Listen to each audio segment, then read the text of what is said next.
Goliath und Rübezahl. In den 30er Jahren hat ein Raupenwagen viele Rohblöcke vom Bruch in die Halle gefahren. Dieses Fahrzeug mit seinen Stahlkettengliedern hat die Steinbruchsohle so beansprucht, dass eine Travertinpflasterung mit Blöcken von je ca. 40 cm Dicke schon nach 1 bis 2 Jahren unbrauchbar geworden war.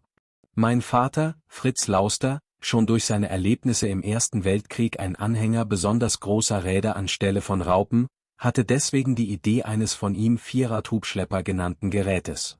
Der damalige Betriebsingenieur musste die Maschine konstruieren und auch Teile dazu 1939 bestellen. Die 4 großen Räder mit 3 Metern Durchmesser und 2 zugehörigen Achsen mit ca. 30 Zentimetern Durchmesser wurden noch vor Kriegsausbruch geliefert. Die 2 Räder pro Achse sollten je durch einen der 3 vorhandenen enttäuschenden Raupentransporter angetrieben werden.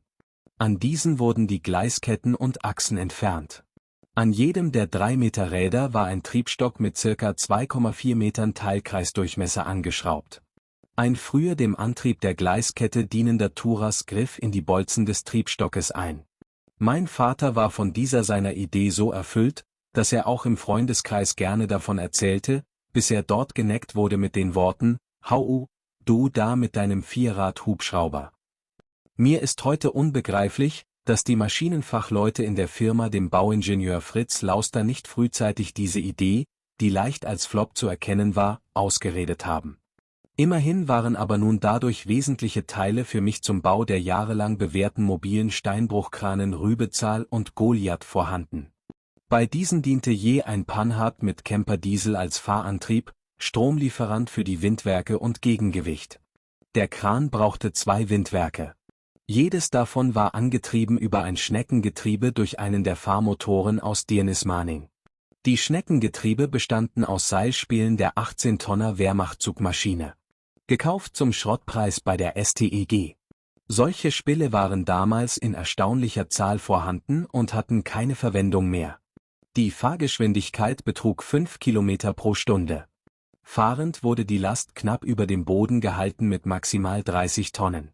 Stehend oder nur wenige Meter fahrend konnten bis zu 40 Tonnen gehoben werden. Der eigentliche Kran war auf dem Panhard mittels einer Kugel von ca. 22 cm Durchmesser aufgesattelt. Selbst diese konnte einschließlich der Kugelpfanne verbunden mit einer Bodenplatte an den Geschützträgern entnommen werden. Da auch stets die Ausleger und die Kranflaschen aus den Beständen der MD-Bagger am Lager waren, mussten fast nur die Normprofilträger, die den Ausleger, die Seilwinden und den Rollenbock trugen, neu gekauft werden.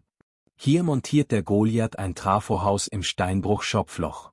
Dieser Steinbruch befindet sich mitten im Naturschutzgebiet. Deswegen wurde etwas Besonderes getan für die Landschaft. Gleichzeitig wurde im Werk ein Experiment in Fertigbauweise durchgeführt, indem man 3 aufeinander zu setzende Zylinder fertigte, einschließlich einem kegeligen kupferbedeckten Dach. Das sichtbare Mauerwerk besteht aus kleinschichtigen Bossen, die alle auf einer neu geschaffenen Maschine aus Abfällen von Marmorplatten gespalten wurden.